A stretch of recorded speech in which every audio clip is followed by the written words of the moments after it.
Bismillahirrahmanirrahim. Assalamualaikum warahmatullahi wabarakatuh. Perkenalkan, nama saya Dwiki Arif Rahman. Saya adalah mahasiswa Universitas Nusa Buana, Fakultas Teknik, Program Studi Teknik Sipil. Di sini saya akan mempresentasikan tugas besar 2 mata kuliah aspek hukum dalam pembangunan dengan dosen pengampu yaitu Ibu Lili Kolida, STMT. Langsung saja kita masuk ke topik pembahasan. Di sini ada 3 tema topik pembahasan. Yang pertama yaitu manajemen klaim proyek, yang kedua arbitrase, yang ketiga etik dan kompetensi kompetensi engineer serta profesionalisme. Next, manajemen klaim proyek. Klaim dapat diartikan sebagai permintaan atau tuntutan berupa kompensasi biaya atau jadwal di luar kontrak. Klaim dapat datang dari pihak kontraktor maupun pemilik. Pada umumnya, klaim diselesaikan dengan cara negosiasi, jarang ditempuh proses arbitrase atau litigasi. Next, penyebab klaim yaitu ada 9. Yang pertama, dokumen kontrak yang tidak jelas. Kedua, tidak lengkapnya spesifikasi atau lingkup kerja. Yang ketiga, perbedaan interpretasi di antara pihak-pihak yang terlibat. Keempat, perubahan kontrak atau lingkup pekerjaan. Kelima, perbedaan atau perubahan kondisi lapangan. Keenam, keterlambatan dan faktor penyebabnya. Ketujuh, pekerjaan tambahan. Kedelapan, percepatan atau penangguhan waktu proyek. 9, perubahan peraturan. Next, penanganan klaim. Penanganan klaim dilakukan antisipasi untuk mencegah terjadinya klaim, misalnya dengan dokumentasi pemahaman kontrak dan perencanaan yang matang. Apabila terjadi klaim, lakukan analisis tentang alasan klaim yang diajukan.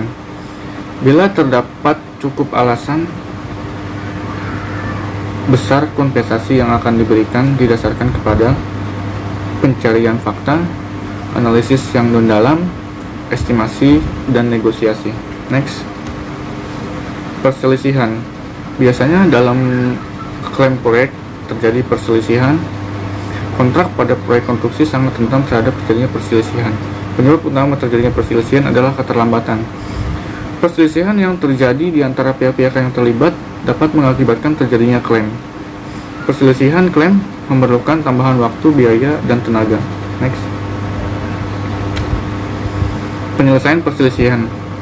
Penyelesaian perselisihan di sini ada 4. Yang pertama negosiasi, yang kedua mediasi, yang ketiga arbitrase, yang keempat litigasi. Di mana litigasi ini adalah cara penyelesaian yang menurut saya dan menurut para ahli itu lebih memakan biaya dari ketiga penyelesaian di atas. Next, langsung saja kita masuk ke tema pembahasan kedua, yaitu arbitrase. Next,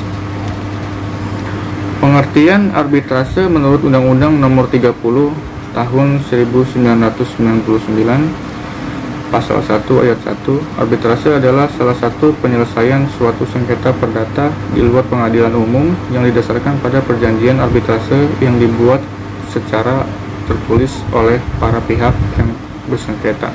Tujuan arbitrase memiliki tujuan untuk menyelesaikan perselisihan di hadapan pihak ketiga yang tidak berkepentingan memiliki kepentingan. Pihak ketiga, seorang arbiter, mendengarkan bukti yang dibawa oleh kedua belah pihak dan membuat keputusan. Arbiter bisa berperan sebagai penonton, saksi, atau pendengar. Next, di sini ada 2 jenis arbitrase. Yang pertama, arbitrase ad hoc. Arbitrase ad hoc ialah sebuah penyelesaian sengketa yang dilakukan secara khusus untuk menangani dan memberikan putusan untuk perselisihan tertentu. Arbitrase ad hoc tidak dikelola oleh suatu institusi. Para pihak akan menentukan peran mereka sendiri dalam aspek arbitrase, seperti penunjukan arbiter, aturan yang berlaku dan jadwal waktu untuk mengajukan berbagai dokumen. Yang kedua, arbitrase institusional. Arbitrase institusional merupakan kebalikan dari arbitrase ad hoc. Arbitrase ini nantinya akan melibatkan badan arbitrase resmi dalam menyelesaikan dan memberikan keputusan sengketa. Jadi, nantinya pihak yang bersengketa akan meminta bantuan kepada lembaga tersebut sampai kasusnya terselesaikan. Next. Kelebihan arbitrase: dijamin kerahasiaan sengketa para pihak. Yang kedua, dapat dihindari keterlambatan yang diakibatkan karena hal prosedural dan administratif. Para pihak bisa memilih arbiter yang menurut keyakinannya memiliki pengetahuan, pengalaman, serta latar belakang yang cukup mengenai masalah yang disengketakan, jujur dan adil. Kekurangan arbitrase belum dikenal secara luas baik oleh masyarakat awam maupun masyarakat bisnis, bahkan oleh masyarakat akademis sendiri. Masyarakat belum menaruh kepercayaan yang memadai sehingga enggan memasukkan perkaranya kepada lembaga arbitrase. Lembaga arbitrase dan ADR tidak memiliki daya paksa atau kewenangan melakukan eksekusi keputusannya. Next. Di sini ada contoh kasus arbitrase. Pada 6 Desember 2016, pemerintah Indonesia berhasil menang atas gugatan dua perusahaan tambang batubara asing.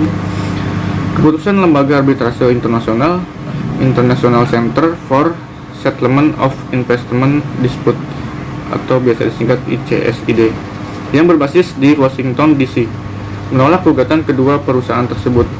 Gugatan bermula dari pencabutan izin usaha kedua perusahaan oleh pemerintah Kutai Timur pada tahun 2010.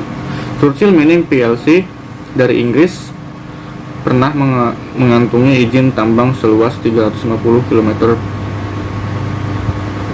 persegi di Busang, Telen, Muara Wahau, dan Muara Aslanong dan Muara Ancalong.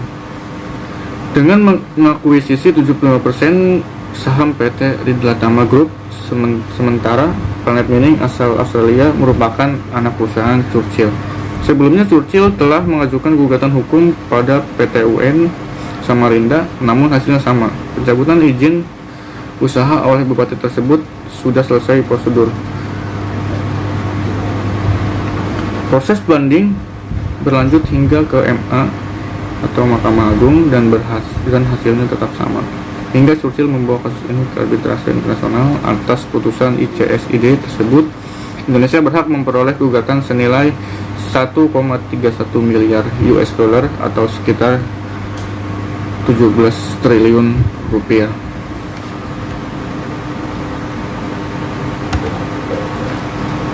Langsung saja kita masuk ke tema yang ketiga, yaitu etika profesi serta profesionalisme. Next. Etika profesi adalah sikap hidup berupa keadilan untuk memberikan pelayanan profesional terhadap masyarakat dengan penuh ketertiban dan keahlian sebagai pelayanan dalam rangka pelaksanaan tugas berupa kewajiban terhadap masyarakat. Next. Prinsip etika profesi yang pertama, prinsip otonomi. Prinsip otonomi, setiap orang memiliki wewenang dan kebebasan bekerja juga berpendapat sesuai dengan profesi yang dijalankannya. Dalam profesi otonomi, seorang memiliki hak untuk melakukan atau tidak melakukan pekerjaan atau suatu tugas berdasarkan kode etik yang berlaku dalam profesi tersebut. Yang kedua, prinsip integritas moral. Seorang profesional wajib memiliki prinsip moral dan kejujuran. Yang masuk ke dalam integritas moral harus memiliki sikap yang adil, mementingkan profesi dan juga kepentingan konsumen atau masyarakat. Yang ketiga, prinsip tanggung jawab. Tak hanya dalam kegiatan bermasyarakat, ketika bekerja kita juga perlu menanamkan sikap tanggung jawab atas tugas atau pekerjaan yang dilakukan. 4. Prinsip keadilan. Keadilan bagi seluruh rakyat Indonesia. Pada pekerjaan juga kita perlu menanamkan prinsip keadilan dalam pekerjaannya kepada rekan kerja atau konsumen. Next. Profesionalisme. Di sini profesionalisme adalah sifat-sifat dalam kurung kemampuan, kemahiran, cara pelaksanaan sesuatu dan lain-lain. Sebagaimana yang sewajarnya terdapat pada atau dilakukan oleh seorang dikatakan profesional apabila orang tersebut bekerja sesuai dengan bidang keahliannya, atau sesuai dengan keterampilannya, atau sesuai dengan keterampilan tertentu yang dimiliki. Next, watak kerja profesional. Kerja seorang profesional diukur dengan kualitas teknis dan kualitas moral, harus menundukkan diri pada sebuah mekanisme kontrol. Mekanisme kontrol berupa kode etika yang dikembangkan dan disepakati bersama di dalam sebuah organisasi profesi. Next, engineer sebagai profesi. Engineer adalah profesi di mana pengetahuan matematika dan sains diterapkan secara berhati-hati dan penuh pertimbangan untuk memanfaatkan secara ekonomis bahan-bahan dan kemampuan alam demi keuntungan manusia. Engineer berkutau untuk dimanfaatkan manusia. Next, ciri-ciri profesi engineer. Yang pertama, punya keterampilan yang tinggi dalam suatu bidang serta kemahiran dalam menggunakan peralatan tertentu yang diperlukan dalam melaksanakan tugas yang bersangkutan. Punya ilmu dan pengalaman serta kecerdasan dalam menganalisis suatu masalah dan peka di dalam membaca situasi cepat dan tepat serta cermat dalam mengambil keputusan terbaik atas dasar kepekaan. Punya sikap berorientasi di depan sehingga punya kemampuan mengantisipasi perkembangan lingkungan yang bertentang di hadapannya.